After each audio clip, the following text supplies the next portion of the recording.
Terima kasih buat kesempatan pagi hari ini Tuhan, kami berkumpul kembali ya Tuhan untuk belajar ya Tuhan. Kiranya penyertaan Tuhan selalu bersama-sama dengan kami Tuhan. Terlupa ya Tuhan, Engkau berkati Ibu Pastor Christine yang akan mengajar kami ya Tuhan. Engkau juga berkati kami semua yang ada di sini. Engkau berkati juga alat-alat yang kami pakai ya Tuhan. Ya Tuhan, kami buka pelajaran kami hanya di dalam nama Tuhan Yesus. Amin. Amen. Amin. Amen. Amen. All right. Okay. I think we're on slide 4. Yeah. Let me try to show it.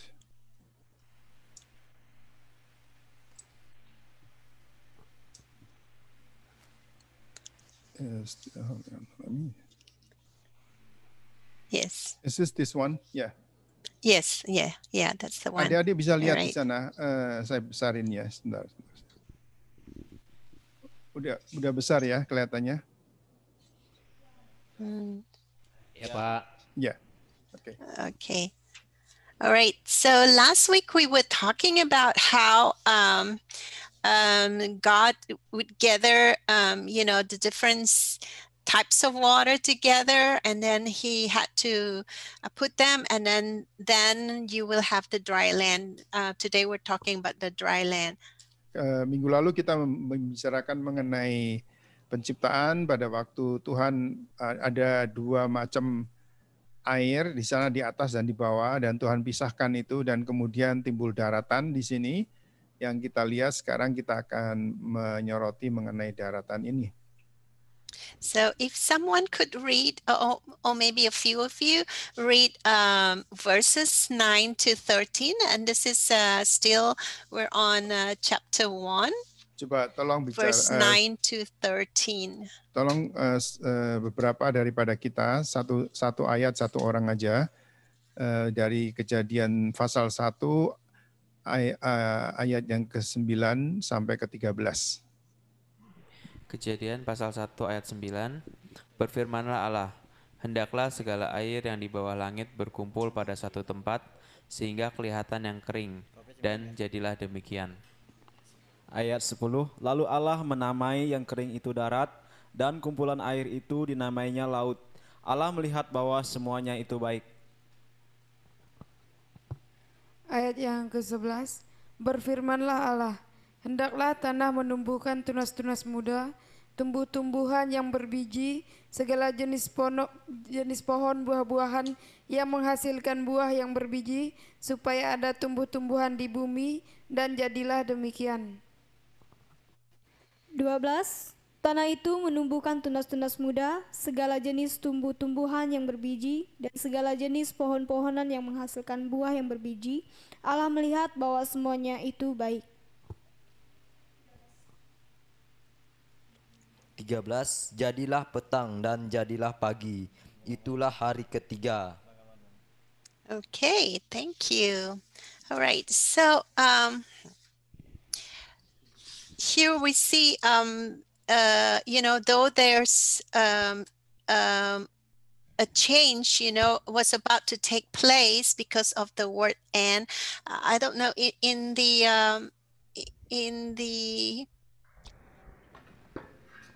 Indonesian version, do you have the word "and" and "and"?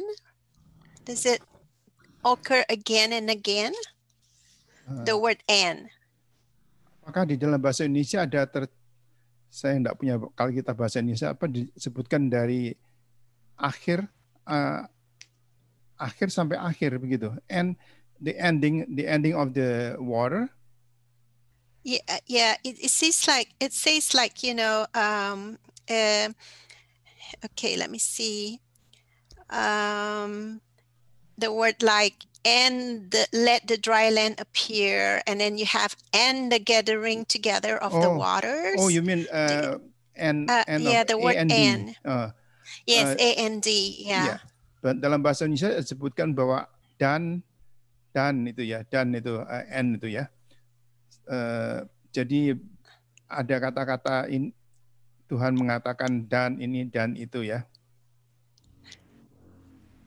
Yeah, okay. So the word, you see this the sentence that continue to say and, it means that there is a continuation of the work of Elohim from the previous day. Jadi sebetulnya di sini kita lihat adalah kesinambungan daripada apa yang Allah Elohim itu lakukan dari hari yang sebelumnya. Jadi ada kata dan, dari kata ada dan itu, jadi itu merupakan suatu kelanjutan. Right. After Elohim had gathered together and put everything in one place, and you see that Elohim said, "Let the dry land appear." Jadi misalkan ayat yang keberapa, ayat ke-10 atau ke-11 itu bahwa biarlah terjadi daratan itu tercipta. Ayat berapa itu? And that, sorry? 10, Pak. Ayat 10 ya. Verse 10 ya. Okay, verse 10, right? And then the land, it's the dry land is actually called Yabasha, dry land, and then but Elohim called the Yabasha, the dry land, Eretz, which is earth. Oh, iya. Jadi bahasa Ibrani itu dikatakan tanah yang kering itu sebetulnya Yabasha, tetapi dikatakan Elohim memanggil itu dengan nama Eretz. Eretz itu tanah ya. I remember Eretz Israel.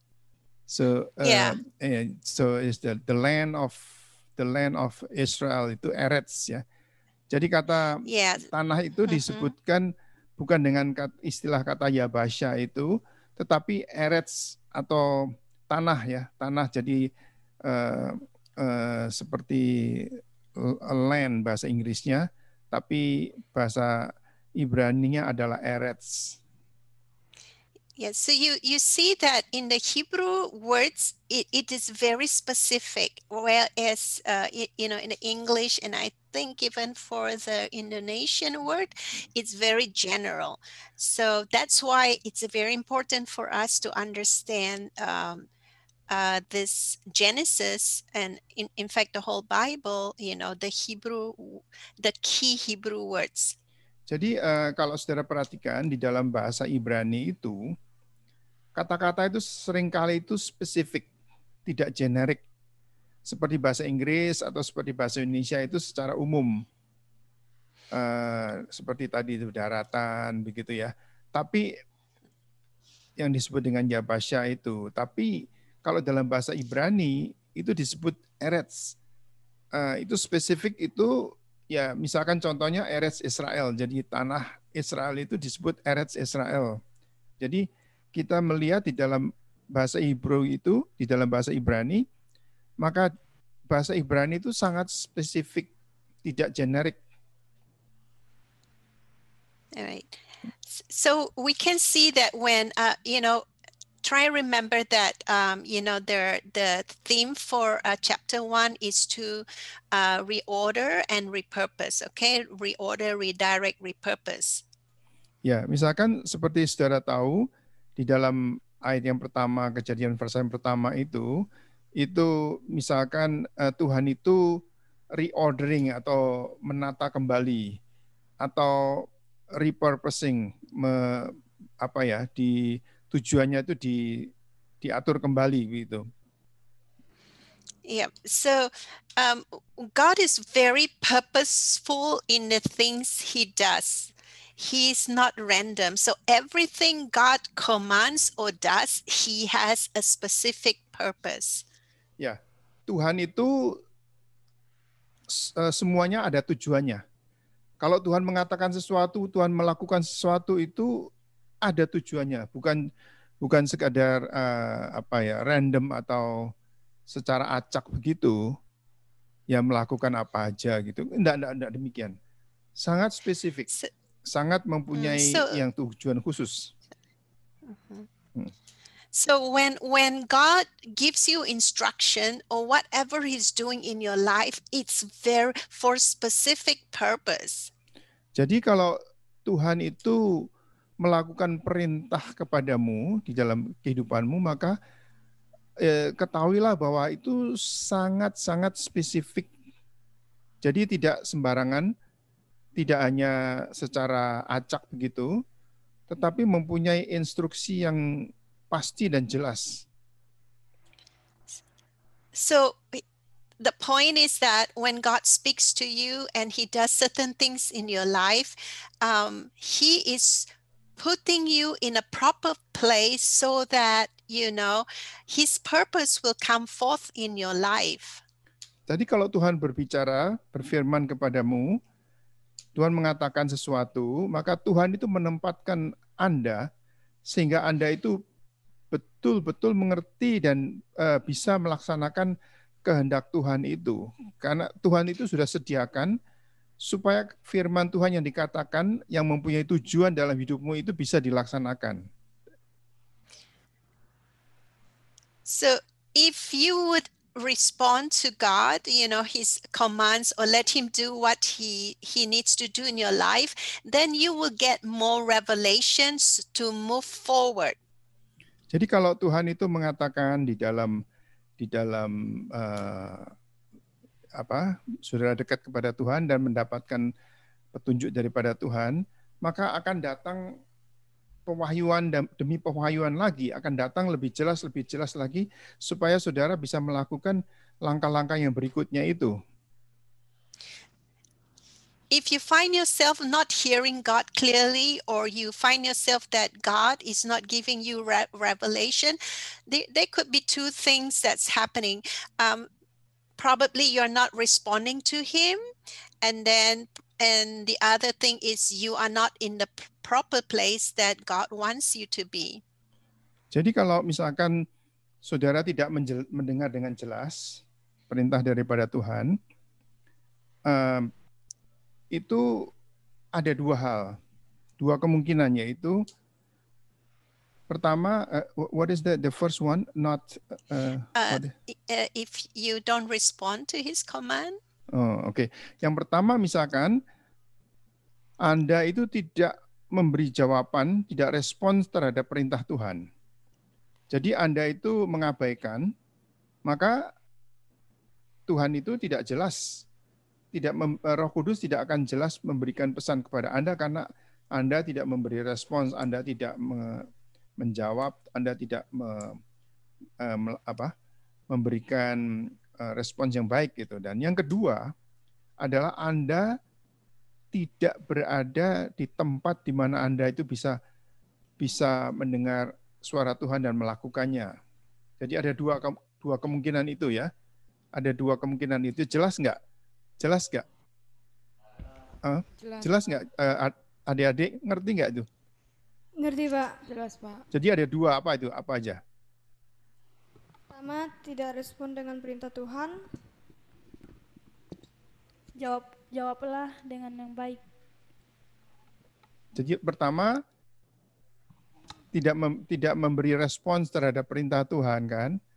Terus yang alasan kedua, kenapa kok enggak jelas itu kenapa? Tidak menjawab. Bukan. Tidak berada pada tempat di mana Anda itu mendengar firman Tuhan itu. Jadi saudara tidak siap gitu. Is that so? So I think yes, correct. But to emphasize on the response is usually walking in obedience, not really your reply, but walking in obedience. Jadi sebetulnya, like for example, yang alasan pertama itu bukannya saudara tidak memberi jawaban dengan baik, tapi lebih kepada saudara tidak taat, tidak dengar-dengaran, tidak taat kepada perintah Tuhan, maka firman Tuhan itu tidak lagi berbicara atau tidak jelas berbicara. Okay. Yeah, I don't know if I've given the example about Paul yet, but the example about Paul here is, Paul had this zeal, for God, but he did not. His response to God was not correct. He his response about, his zeal for God, he went out to persecute and have more Christians killed because he thought that was the revelation about, the kingdom of God. Ya, jadi misalkan contohnya seperti Saulus ya atau Paulus ya, maka firman itu jadi Paulus atau Saulus ini sebetulnya cukup zeal itu cukup cukup taat, cukup betul-betul sungguh-sungguh ikut Tuhan, tetapi nggak terlalu jelas kedengarannya karena dia nggak taat atau dia kurang benar mendengarnya sehingga dia itu bahkan menganiayakan orang-orang Kristen. Gitu ya, tahu ceritanya kan? Tahu ceritanya? Tahu, Pak. Tahu nggak? Tahu nggak? Tahu, Pak. Tahu ya, tolong jawab ya, tolong jawab. Saya ingin saudara-saudara betul-betul mengerti ini karena ini penting sekali nih. Karena kalau enggak itu maka kita itu bisa menganiayakan orang-orang Kristen sendiri loh. Saudara bisa menganiayakan saudara-saudara sendiri karena betul-betul tulus dan benar-benar memang benar-benar taat kepada agamanya itu, ya. Oke. Okay. Let me back to the script. Yeah. So on the way to Damascus, he was going to Damascus, and what he was trying to do is he wanted to, persecute the Christian. And on the way to Damascus, the light of God knocked him off the horse, if you remember the rest of the story. Ya, kalau seperti saudara tahu ceritanya Saulus itu, di dalam perjalanan ke Damsyik atau Damaskus itu, untuk berusaha untuk menawan, menganiaya orang Kristen, memenjarakan mereka, bahkan membunuhnya itu, dalam perjalanan itu, dia kan bertemu dengan satu terang yang terang sekali, sehingga akhirnya dia dibutakan, dia jatuh, dan buta pada waktu itu, karena sinar terang sekali itu, di dalam perjalanan itu. So, that incident actually God began to reorder his life and repurpose, because now God can put him in a place to receive God's revelation, the direction that God has for him. Jadi kalau saudara lihat kisah itu, pada waktu dia mendapatkan sinar yang terang itu dan dia seperti ditemplak dan kemudian dia jatuh di situ, dan dibutakan untuk sementara waktu, maka pada saat itu sesuai dengan sifat daripada Tuhan, maka Tuhan itu menata kembali, reordering, menata kembali hidupnya, dan tujuan hidupnya itu ditegaskan kembali supaya Saulus atau Paulus ini akhirnya bisa ada di tempat dia bisa mendengar suara Tuhan dan melakukan perintah-perintahan Tuhan selanjutnya. Now, let's look at this, in a practical way. Sometimes we think we are going in the right direction, but we are actually sinning before God, and then, God has to come in and redirect you so that you don't continue to go that direction that will take you to destruction or cause destruction to people's life. And so God will always intervene in our lives if we would hold on to him. Jadi di dalam hal yang praktis gimana? Yaitu misalkan kalau saudara pikir sudah melakukan akan perintah Tuhan, tetapi kita itu justru melakukan sesuatu yang justru tidak baik, dan kita itu melakukan kesalahan dan dosa, justru akan yang untuk maka Tuhan itu mengarahkan kembali, mengatur kembali, dan memberikan tujuan hidup yang benar, supaya Anda itu tidak terus menuju kepada kehancuran, atau mungkin saudara itu menganiayakan orang lain, atau saudara menjatuhkan kecelakaan bagi diri saudara sendiri. So I don't know if they have any testimony, Apa about ada yang salah satu how dari God, adik-adik yang yeah, punya kesaksian bagaimana mungkin adik-adik ada mengalami begitu. Jadi artinya Tuhan mengarahkan kembali atau memberikan apa, menata ulang hidup saudara itu. Ada nggak? Ada kesaksian? Ada nggak? Ada, Pak. Ada, oke.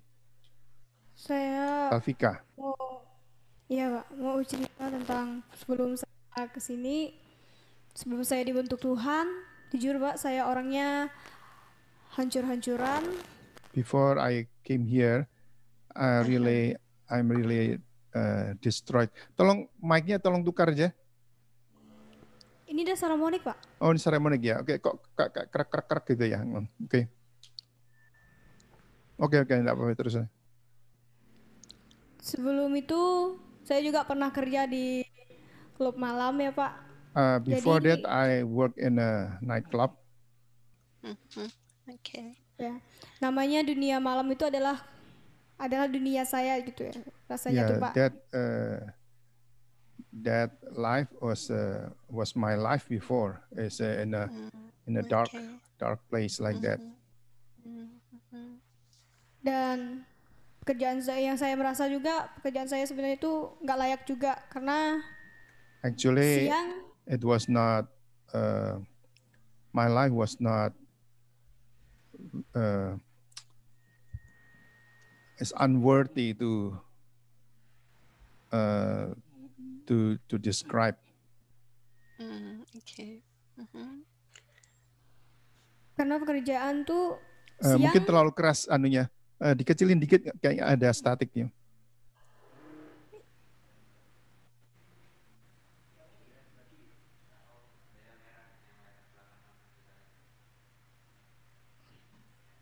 Dengar ya. Agape bisa dengar ada statiknya tadi, nging gitu. Ada, dengar nggak? Dengar ya? Iya, Pak. Oke. Terus kan? Siang saya tuh tiduran di rumah, kalau malam kerja.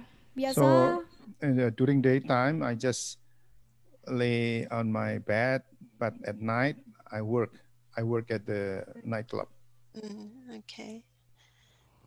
Biasa kalau kerja dari jam 7 malam From sampai 7 jam p.m. 4 sampai jam 5 baru pulang. To 4 or 5 o'clock in the morning. Wow. Jadi kesehatan itu enggak selalu itu, Pak. Jadi terlalu suka sakit-sakit karena kebanyakan So I suka was minum. not very healthy and oftentimes I was sick because of lack of sleep.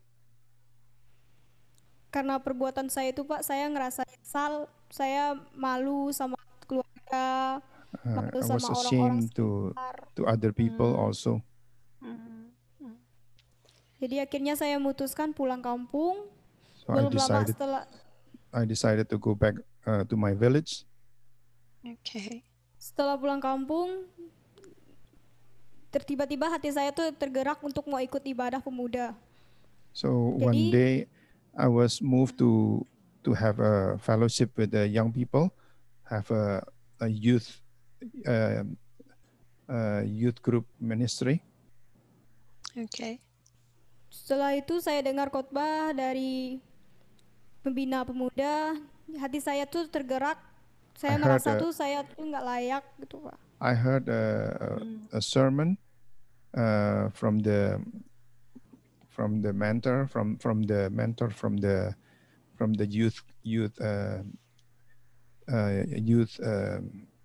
head of the youth group, and I was touched by that sermon, and then I feel myself unworthy. Karena firman yang disampaikan pembina tersebut bersangkutan dengan saya gitu, Pak. Because the sermon has touched me. Okay. Akhirnya dari mulai itu saya langsung rajin mau ibadah, kemana ada ibadah rumah tangga, ibadah pemuda, ibadah di raya minggu pun saya selalu ikut. From there, I diligently follow all the services, the worship time, the sermons, and so on. Jadi pada saat itu teman-teman ngajak jalan, ngajak keluar, saya tuh milih di rumah, nggak mau jalan kemana-mana, Pak. So when my friends from the world ask me to go with them, I rather stay at home.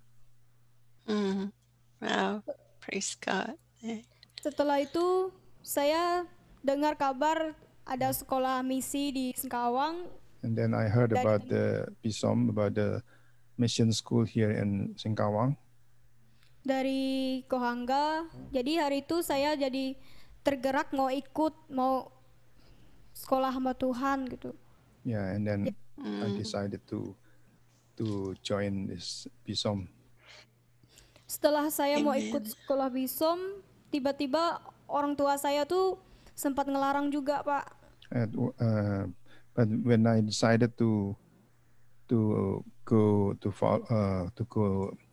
and register with BISOM, my parents didn't allow me to go.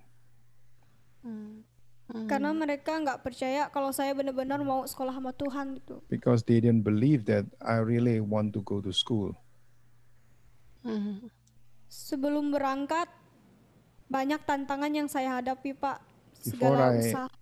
Before I came here, there's a lot of challenges. Kemarin hampir sempat nggak berangkat gara-gara kekurangan biaya, Pak, mau ke sini. So I was I was almost failed to come here because I didn't have the cost to come. Okay. Akhirnya dari Ko Erik dari sekolah BISOM ngirim uang untuk saya berangkat dari kampung. Akhirnya setelah lama itu orang tua baru mau mengizinkan. So finally, BISOM and Brother Eric give me some money so that I can come here and then I can learn. Yeah. Setelah sampai di BISOM, saya baru merasakan benar jamahan Tuhan dalam hidup saya, Pak. After I'm here, I really feel the touch of God in my life. Amen. Amen. Dan saat itu sampai sekarang saya ngerasakan urapan Tuhan, merasakan perubahan-perubahan dari dulu sangat berubah drastis. And I feel that a lot of changes drastically changed my life and paradigm of my life. Amen. Amen. Amen. Sampai sekarang di tempat ini saya bisa seperti ini, bisa berdiri di sini sampai ini, ya bisa bersama-sama seperti ini bukan karena kuat dan gagahnya saya, tapi itu semuanya karena Tuhan. If I can be here, it's all because of the favor of God, because of the blessing from the Lord. Yeah, praise the Lord. Praise the Lord. Thank you. Thank you for sharing because I know that's so personal. Itu karena itu personal ya, karena itu betul-betul pribadi, tapi Anda berani dan mau untuk sharing, itu luar biasa sih. Yeah, yes. And I'm sure people who are listening to you will be blessed that there's hope in God, because God can reorder and redirect and repurpose our lives. Amen. Dan bukan aja saudara-saudara sendiri ya kita berterima kasih, tetapi juga orang-orang yang lain yang mendengarkan rekaman ini juga akan diberkati bahwa saudara-saudara bisa mengambil bagian di dalam dan Tuhan itu boleh menata ulangkan hidup Anda dan memberi tujuan yang pasti atas hidup Anda ini. Okay, thank you again. So let's go to look at the life, the call of Moses. Mari kita melihat akan panggilan daripada Musa. Okay, Moses, he was in the palace of the Pharaoh, and and well, he did something wrong. I won't go into details. He did something wrong, so he had to flee, and so he ended up, taking care of his father-in-law's, I think, sheep or something. He was like a shepherd. Ya. Jadi kalau lihat kehidupan daripada Musa, dulunya ada di istana Firaun, tetapi karena dia membuat suatu kesalahan, maka dia harus terpaksa lari daripada Firaun, dan harus pergi berhamba atau kepada pamannya. Alright, so how he was in the wilderness, and then God put him in that place where he was able to see a burning bush. Jadi kalau saudara lihat bahwa Musa itu di padang belantara, dan di tengah-tengah padang belantara itu dia melihat semak-semak yang terbakar. Jadi Tuhan menetapkan menaruh akan Musa itu di tempat itu supaya bisa melihat akan semak-semak yang terbakar, itu pengalaman bersama dengan Tuhan. And there, in that position that God put him, God began to speak to Moses to give him a revelation of what his plan for Moses is. Jadi kalau kita lihat di sini bahwa di tempat itu, di dalam semak-semak yang terbakar tadi, tapi semak-semak yang dalam kebakaran tapi tidak terbakar sebetulnya.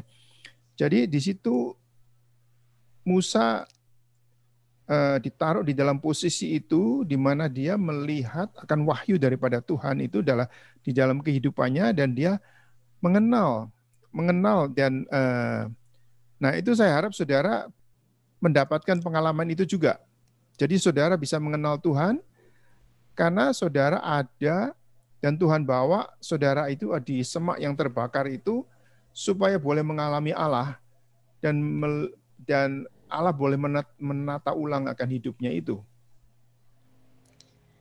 Yeah. So the question is, Pastor David has just talked about, going to the wilderness. So has there been a wilderness in your life, or are you going through a wilderness experience? Maybe that's the place God wanted you to be or want you to be so that he can speak to you. Jadi kalau tadi saya baru mengatakan mengenai pengalaman Musa harus ada di padang belantara. Apakah saudara pernah mengalami hidup seperti keadaan di padang belantara itu? Kalau saudara mengalami itu, apakah itu adalah padang belantara pengalaman Anda itu untuk bertemu dengan Tuhan, supaya Anda dibawa ke tempat itu di mana Anda bisa melihat akan kuasa Allah di dalam hidupmu pada waktu engkau mengalami kehidupan padang belantara itu?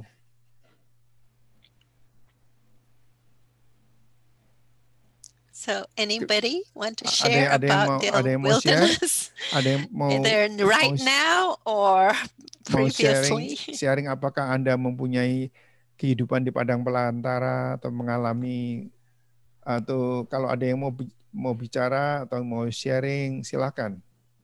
Ada nggak?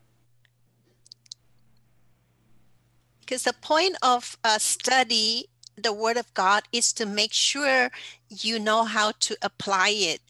Otherwise, it's just words, Jadi sebetulnya kalau yang kita pelajari ini, sebetulnya apa yang kita pelajari itu harus ada aplikasi praktisnya dalam hidup saudara. Kalau enggak, itu pengajaran ini cuman ilmu pengetahuan saja, tidak mempunyai arti yang tapi kalau ini diterapkan seperti pengalaman daripada Musa melihat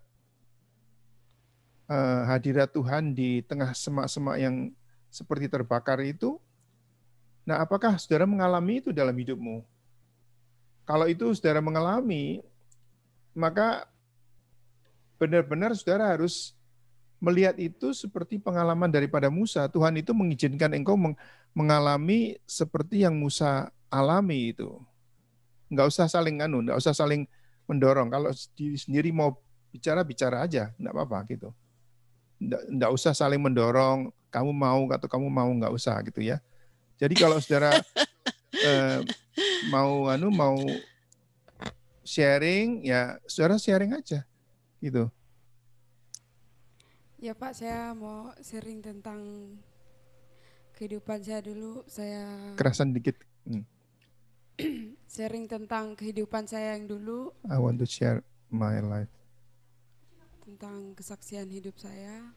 Dulu saya memang orangnya memang juga dalam hancur, ugal-ugalan. Pokoknya saya dulu orangnya perokok, peminum. I was before smoking and drinking. Would she Narkoba. consider And that also a narcotics. wilderness? Sorry? Oh, okay. Would she consider that was a wilderness for her? She hasn't said yet. Okay. Apakah itu Anda melihat itu pengalaman itu seperti pengalaman di padang belantara? Ya, dan itu saya sangat membanggakan diri saya dengan atas apa yang saya perbuat, atas kelakuan saya membanggakan diri saya. Terus dulu saya enggak pernah ada kepikiran untuk menjadi hamba Tuhan. That time I was proud of what I was doing, and I never thought about going to a Bible school. Saya nggak pernah ada kepikiran untuk sekolah di sini, dan pada suatu hari saya tiba-tiba jatuh sakit karena saya ada keseringan minum Yeah, and then narkoba. I didn't have any thought about going to the Bible school, and one day I fell sick because of too much drinking and too much of drugs.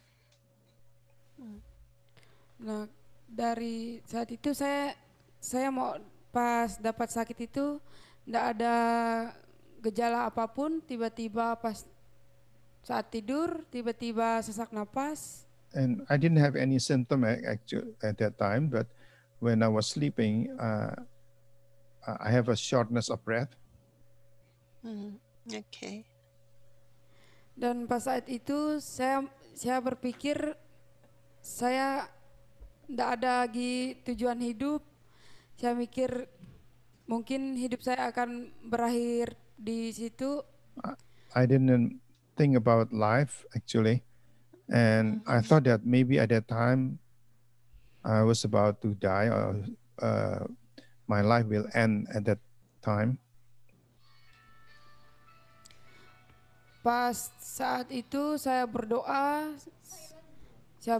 saya bilang sama Tuhan, Tuhan ampuni segala dosaku, aku mau bertobat, aku mau menjadi hamba-Mu yang taat di situ. And I repented at that time, and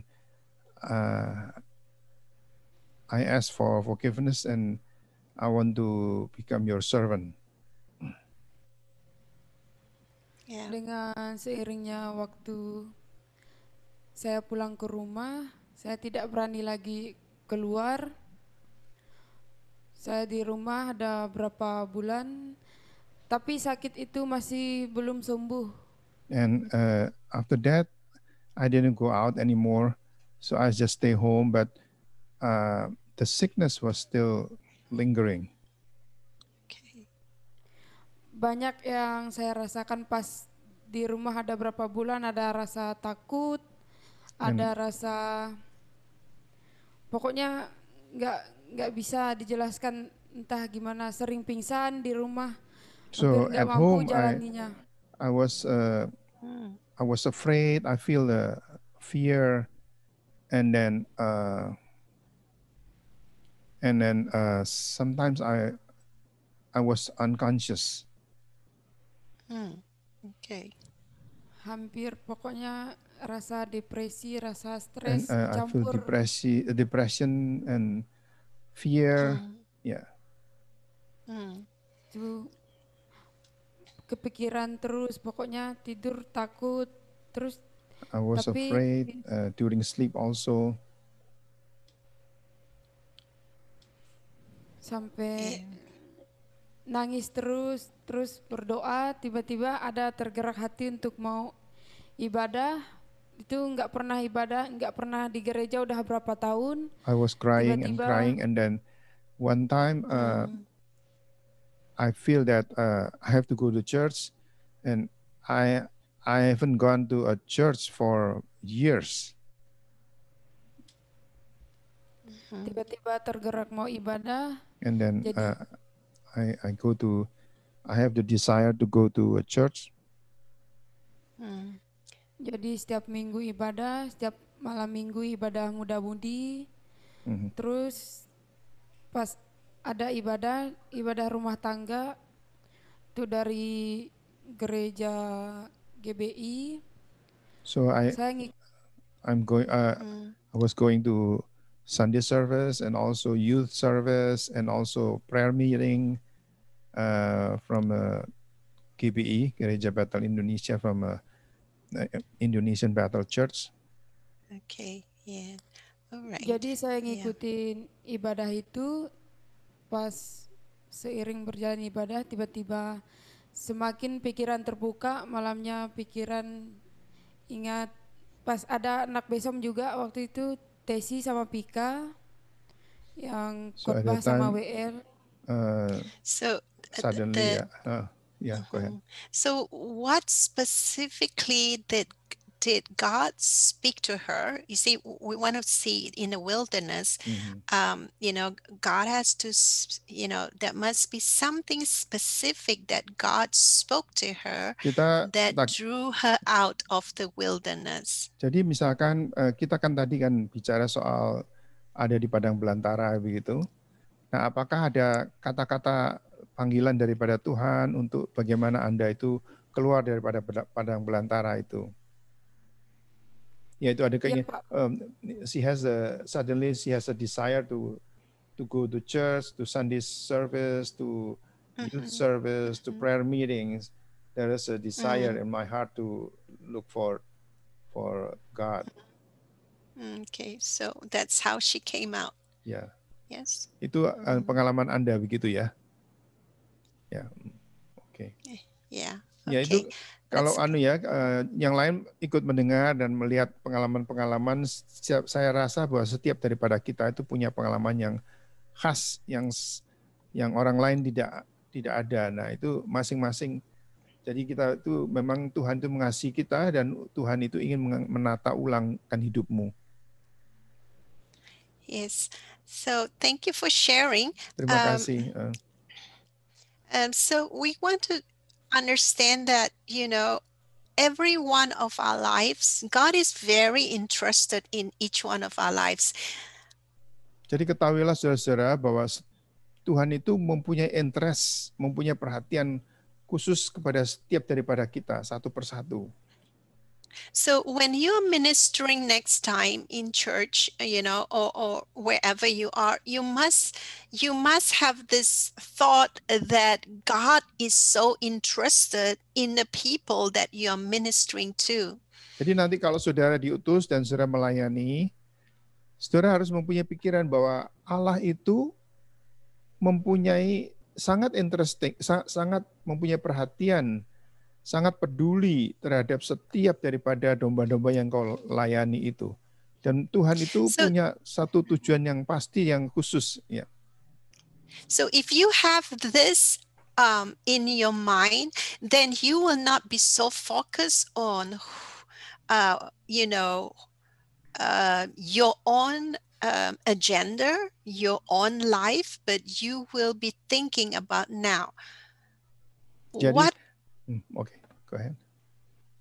What specifically God wants for a person's life. Jadi kalau saudara melayani begitu, saudara tidak mempunyai lagi agenda pribadi, agendamu sendiri, tetapi saudara itu fokus kepada domba yang saudara layani, saudara tahu bahwa Tuhan itu mempunyai perhatian khusus, Tuhan itu peduli kepada masalah mereka satu persatu, yang unik, yang satu dengan yang lain itu mungkin tidak sama gitu. Dan supaya saudara itu bisa menjadi berkat dan menjadi saluran untuk bisa menolong orang-orang yang ada yang saudara layani itu. So when you look at the first lady, lady that shared, she Salvika. was in she was in a nightclub. So how do you think about that? If you meet somebody like that, how do you minister? How is God interested in her? That's something you have to think about. And then if you meet somebody that's depressed, like the second lady, said, how are you going to, help her? Yeah. Instead of, kind of discriminating against them. Jadi kalau saudara itu nanti melayani, dan saudara ketemu dengan misalkan tadi seperti yang diceritakan oleh Salvika tadi, kalau ada orang yang misalkan dari nightclub atau dari apa begitu, maka Tuhan itu mempunyai kepedulian kepada orang-orang tersebut. Saudara bisa mengerti, dan saudara bisa mengerti betul-betul karena aku dulu pernah ada di situ. Begitu pula kalau saudara melihat ada orang-orang yang depresi seperti yang tadi disaksikan, kesaksian yang kedua, maka saudara juga bisa melayani orang-orang yang depresi itu. Karena saudara pernah ada di situ. Betul? Betul nggak? Ya. Betul. Ya, jadi semua, jadi kalau kisah kejadian ini, itu mempunyai arti yang dalam dan pribadi di dalam hidup saudara masing-masing. Bukan hanya sekedar pengetahuan, tapi betul-betul Allah itu ingin mempunyai kehendak untuk mempunyai kasih dan kepedulian kepada tiap-tiap daripada kita. Yeah, so you bear in mind that, God is so interested in any person that he sent to you. He wants to use you to help them to reorder and redirect and repurpose their life to become meaningful, like the two sisters have just shared.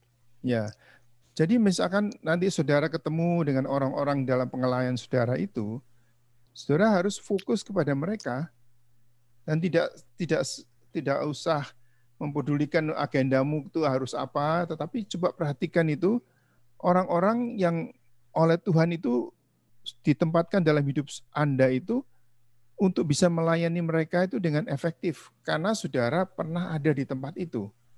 Saudara akan menjadi sangat efektif karena saudara tadi ada dua sisters kita yang Salvika dengan yang menceritakan keadaan itu.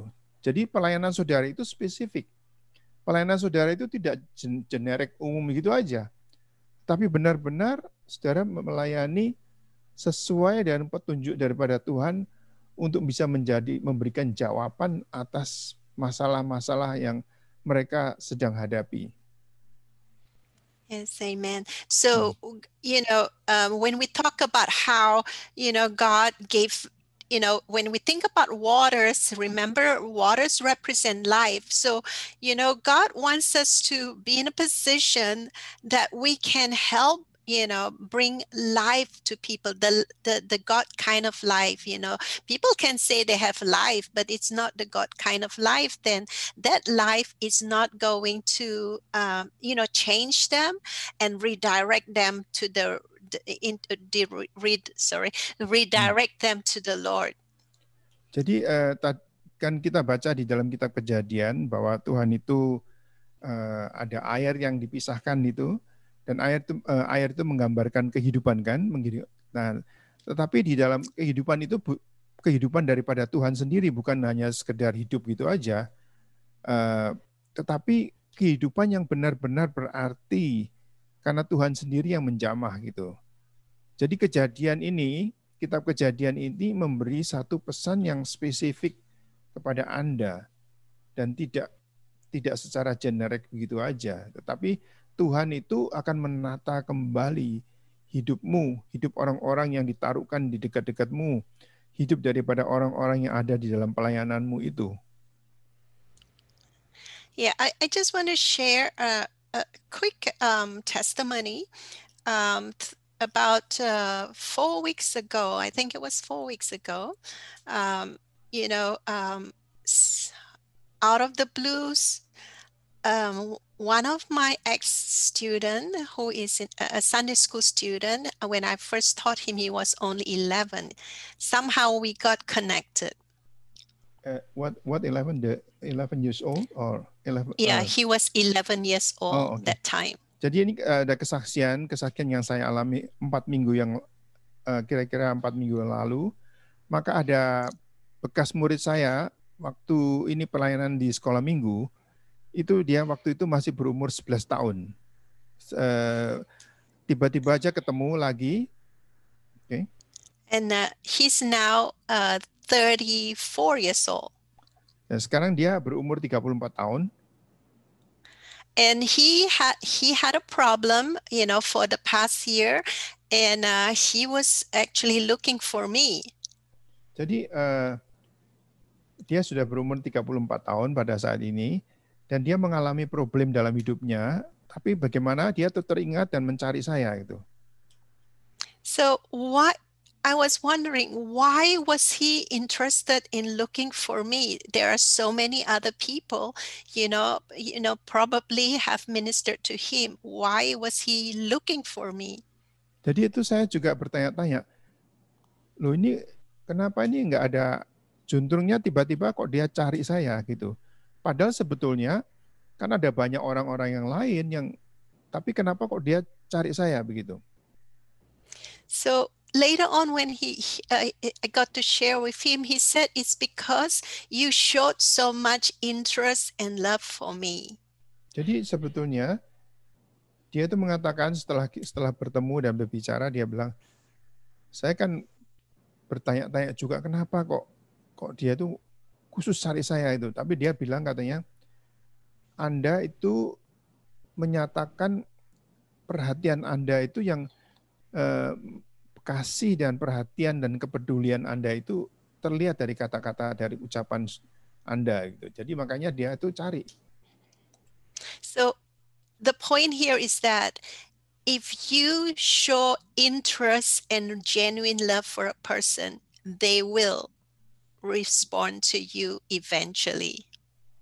Jadi petunjuknya daripada kesaksian ini sebetulnya, jadi kalau Anda itu bertemu dengan seorang dan Anda menunjukkan kasih yang genuine, kasih yang asli itu, dan kepedulian, maka itu betul-betul akan berkesan di dalam hidup mereka itu. Right? So that's to encourage you about, being genuine about your care. And we're going to move on to verse 11. Mari kita akan teruskan di dalam ayat yang ke-11.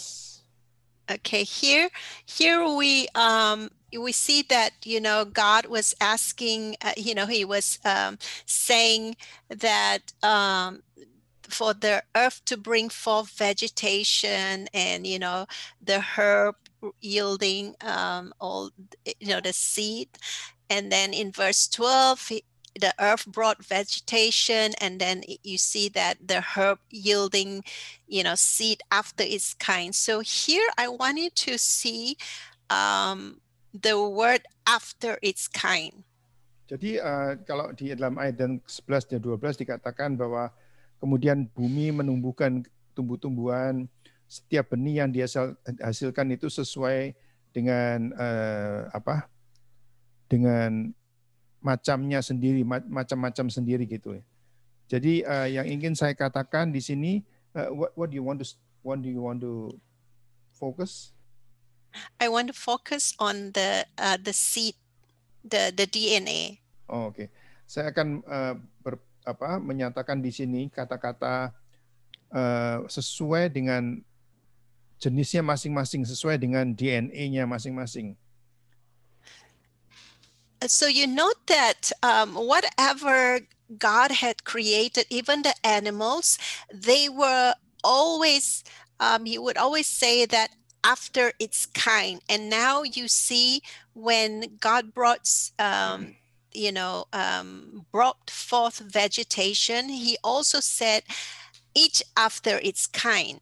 Jadi kalau saudara lihat di sini bagaimana Allah itu menciptakan, Tuhan itu menciptakan sesuatu itu sesuai dengan macam-macamnya masing-masing gitu. Jadi tidak ini saudara kan pernah diajarkan ya teori-teori evolusi dan sebagainya itu, tapi ini kalau Tuhan menciptakan itu semuanya menurut jenisnya masing-masing. Semua mempunyai DNA-nya masing-masing. And this is very important because, people are trying to do hybrids, crossbreeding and all that. But we have to remember it is only in the original state that God created them as they are. That is what God say is good. Jadi kalau saudara sekarang ini kan ada banyak usaha-usaha untuk bikin hybrid atau crossbreeding atau silang tanaman silang begitu. Dan tetapi yang dikatakan bahwa sesuatu yang aslinya yang diciptakan oleh Tuhan itu yang tanpa dibentuk-bentuk, tanpa direkayasa itulah yang baik itu. Yeah, I know that a lot of even grapes doesn't have seed anymore. I know, yeah. So, but according to God, that's according to the Word of God. When God say it is good, that means good as in it is in His will. To have seeds after its kind, animals after its kind. When God say it's good, that is because He say it is in His will. Jadi kalau saudara melihat bahwa pada hari penciptaan itu Tuhan mengatakan semuanya itu baik, karena tumbuh-tumbuhan, binatang, semua itu diciptakan menurut jenisnya masing-masing. Jadi setiap itu diciptakan sesuai dengan jenisnya masing-masing. Dan itu Tuhan itu baik. Dan apa yang Tuhan katakan baik itu adalah sepertinya sesuai dengan kehendak Allah. Okay, so I want to give you an example. I don't know if you have heard about it. A mule.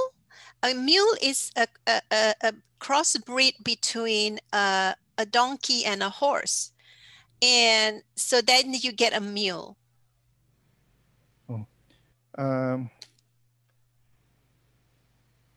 Mule itu apa ya? Terjemahannya ada yang bisa bantu saya? Agape atau Erik? Mule itu apa seperti? Nah, mule itu antara campuran daripada kuda dan keledai. Ada nggak kalau di Indonesia ada nggak mule? Saya nggak pernah dengar, Pak. Nggak pernah dengar ya. Nah, itu ada usaha untuk membuat campur silang itu, kawin silang untuk membuat mule. Nah, mule itu adalah hybrid daripada antara donkey atau keledai dan kuda. Jadi campur atau kawin silang antara donkey dan itu dilakukan oleh manusia.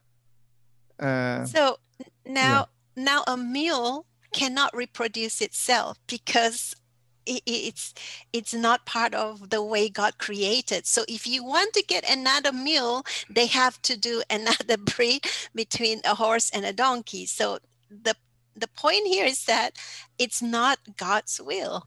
Jadi kalau saudara lihat mule itu campur silang antara keledai dan kuda itu tidak bisa beranak pinak. Tidak bisa memberikan keturunan. Jadi kalau mau bikin mule yang baru, ya harus antara silang kembali antara keledai dan dengan kuda gitu. Itu jadi enggak akan, karena itu tidak pernah, Tuhan tidak pernah menciptakan seorang yang di tengah-tengah itu, yaitu antara mule itu kan tidak ada mule itu. Adanya adalah dongki atau keledai dan kuda gitu kan. Tapi campuran itu, campur silang antara kuda dan keledai yang dinamakan mule itu tidak ada. Itu bikinan manusia. Yeah, so I think, Is that sorry, also I have to bring, when there is no gay, actually, there is no LGBT. yeah, because, even you talk about seedless thing, remember from the first lesson, God wants us to be fruitful and multiply the way God intended. So you have like seedless grapes. Yeah.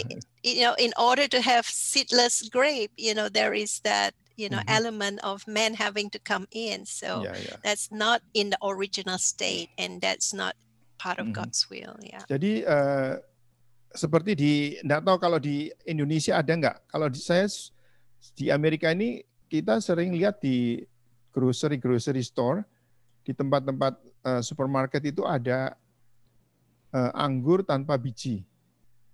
Ada enggak di sana? Jarang, Pak. Jarang. Ada, jarang. Tapi nah, jarang. Itu banyak orang yang nyari begitu, tapi sebetulnya itu tidak baik tuh. Karena originalnya itu adalah anggur, itu harus memproduksi anggur melalui bijinya. Jadi pembiakannya bukan pembiakan vegetatif, tapi pembiakan generatif. Jadi melalui pembiakan perkawinan dari anggur itu melalui biji dan kemudian menghasilkan buah begitu. Itu adalah desain asli daripada Tuhan, tapi manusia membuat rekayasa sendiri, manusia membuat rekayasa dan melakukan itu, yang itu sebetulnya tidak baik. Yeah, anything that's not in the original state, we don't know. The genetically modified thing, we have no idea what kind of side effect is going to happen down the road. Right now, we don't know, but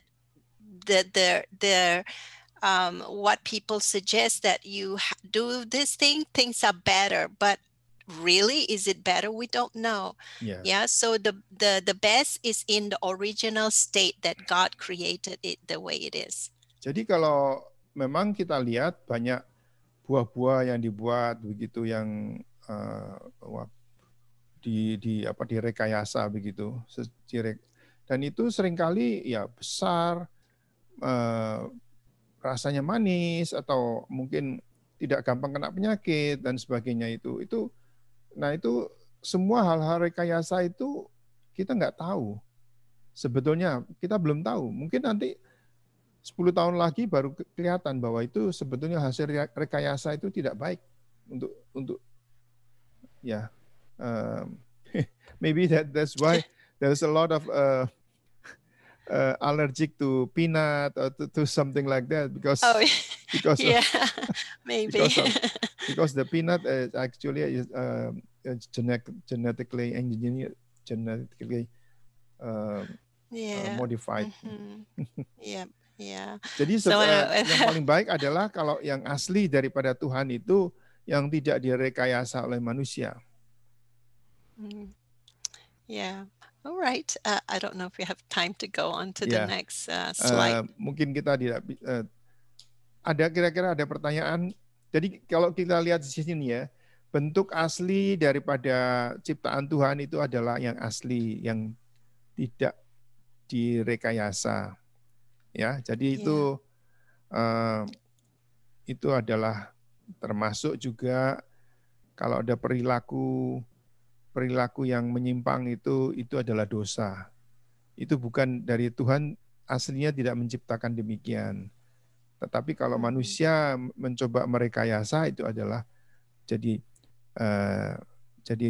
tidak baik. Saudara tahu artinya DNA enggak? Tahu enggak? Istilah kita we talk about DNA, I don't know if they understand what is DNA. Tahu enggak artinya? Tahu artinya DNA enggak? Tahu enggak?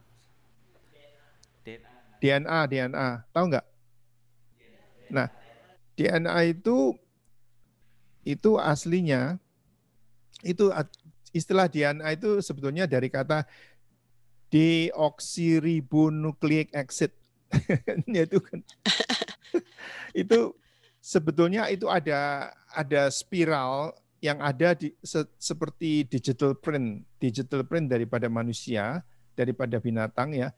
Itu setiap sel itu kelihatan printnya, kelihatan itu. Jadi ketahuan. Jadi kalau misalkan itu diambil, itu ketahuan nanti saudara itu dulunya dari mana. Atau keturunannya Sem, atau keturunannya Ham, atau keturunannya Yafet, itu ketahuan semua. Karena itu ada digital print-nya. Jadi setiap sel yang ada di tubuh kita itu ada digital print. Ada cetak digitalnya. Cetak digitalnya itu ada. Jadi ketahuan saudara ini dari mana dulunya. Apakah di atas ada orang-orang tua saya itu yang mungkin dari mana, dari Mongolia atau dari China atau dari mana, itu ketahuan semua di situ. Karena ada digital print-nya. Itu yang dinamakan DNA ya. Nanti kalau enggak tanya-tanya sama Agape atau sama Kak Erik, apa itu sih DNA itu apa sih? Itu. Thank you semuanya. I think we can finish just one more slide. Is that okay? And then we finish because only one left. Yeah. Kita akan lihat slide yang terakhir. Yeah. So it's a verse of. The next one. Yes, the next one. Is that this one? Yes, this one. Yeah. The other two. It's just like revision and lessons. Okay, so let me finish this one. They can read this themselves for sake of time. Coba bacakan, coba baca di sini. Coba, you want to explain, right? Yes, so that we can shorten the time. They can read it later. Karena kita ada habis waktunya, jadi kita akan secara cepat aja. Ini slide yang terakhir. Okay. All right. So here we talk about light. Remember the first time we talk about light, it was a different one. So this is another kind of light. Jadi pertama kita melihat akan cahaya itu terang, maka ini sekarang ada cahaya yang lain. All right. So the in verse 3 and 4, the Hebrew word for light is or, O-W-R. Jadi misalkan di dalam ayat ketiga dan keempat dari kitab Kejadian pasal yang pertama, maka terang itu disebut dalam bahasa Ibrani-nya itu or, O-W-R, or ya. Itu bahasa Ibrani-nya demikian. So that kind of light has to do with the source of illumination and enlightenment. Itu or itu adalah cahaya atau terang yang berhubungan dengan iluminasi dan illumination and what? Enlightenment. Dan pencahayaan. So now here, this light in verse 14, it's the Hebrew word marut, which spelled, I think you spelled it there. Did you put it? It's M-A-O-R-O-T, marut. I'm not sure if that's the way to pronounce it, but it's spelled M-A-O-R-O-T. And this refers to objects like the star, the sun, the moon, and objects like lamps. You said M-A-O? O-R-O-T. Oh, okay. Marut. Nah, ada satu cahaya yang lain yang disebut dengan bahasa Ibrani itu maurot itu ya. Itu seperti itu referensi kepada bintang-bintang, matahari, bulan, dan itu objek-objek itu. Okay, so you need to know the difference, right? Jadi saudara harus tahu bedanya antara or dan maurot ya. Jadi antara Okay. iluminasi atau seperti cahaya terang itu dan ma'orot itu atau ini seperti bintang, matahari, bulan dan sebagainya itu. So Maor is the plural form for Maor. So M-A-O-R. So here this word refer to as an object emitting light. In what's meeting light? Emitting, like it sends out light. Emit. E-M-I-T. Oh, emit. emit ya. Oke. Jadi Okay. ma'orot ini adalah bentuk jamak dari kata ma'or. Ma'or itu yang memancarkan cahaya. And interestingly, Marut is actually in the English version is translated meteor. Jadi Meteor like sebetulnya meteor light. bahasa Inggrisnya dari terjemahan bahasa Inggrisnya daripada Maor itu meteor. Meteor kalau di bahasa Indonesianya mungkin bintang jatuh gitu ya, meteor.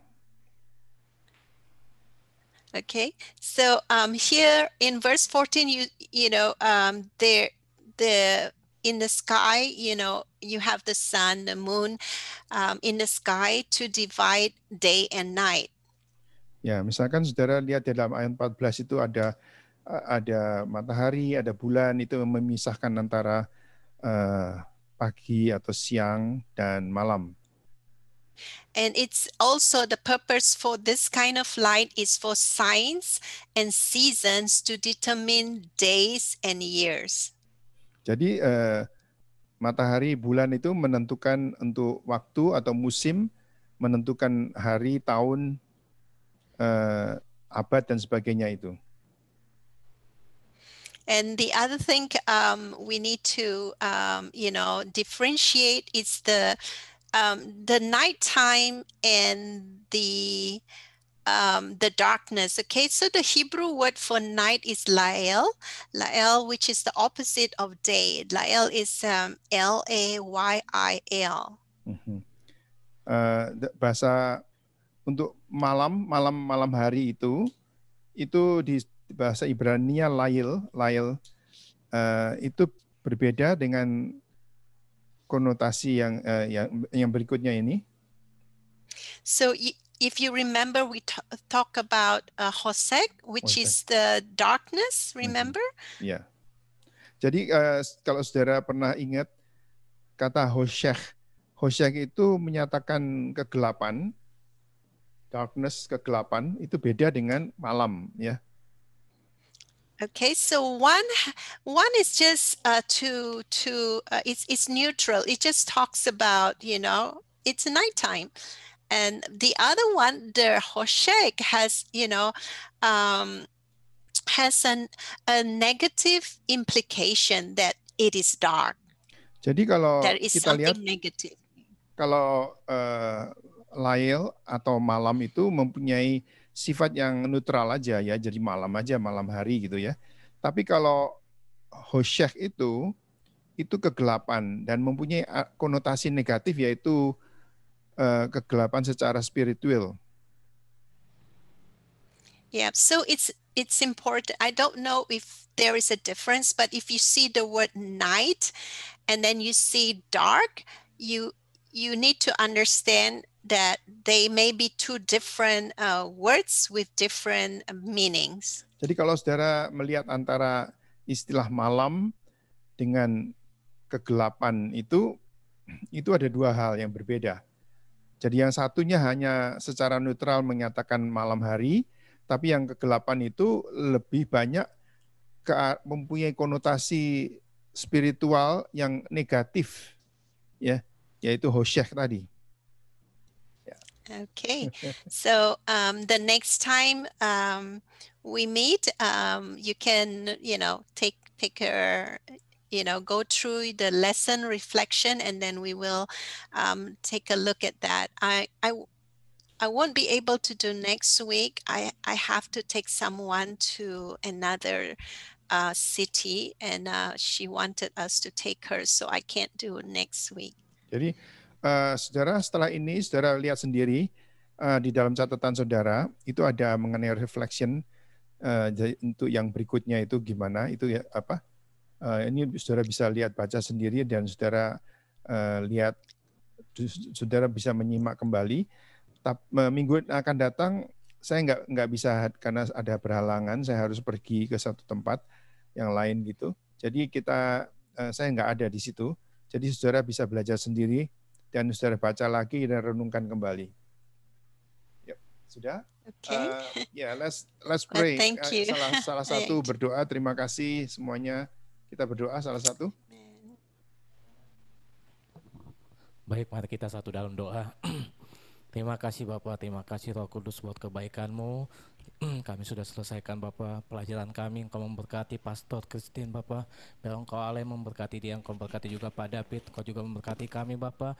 Biar apa yang sudah disampaikan oleh Ibu Christine kepada kami Bapak bisa menjadi berkat buat kami Bapak. Kami selesaikan tugas kami di dalam nama Tuhan Yesus. Haleluya. Amin. Amen. Amin. Terima kasih. Okay, Thank you, I'll see you. Sister Christina. Bye. God bless you. Bye-bye. Bye. Bye-bye. Bye.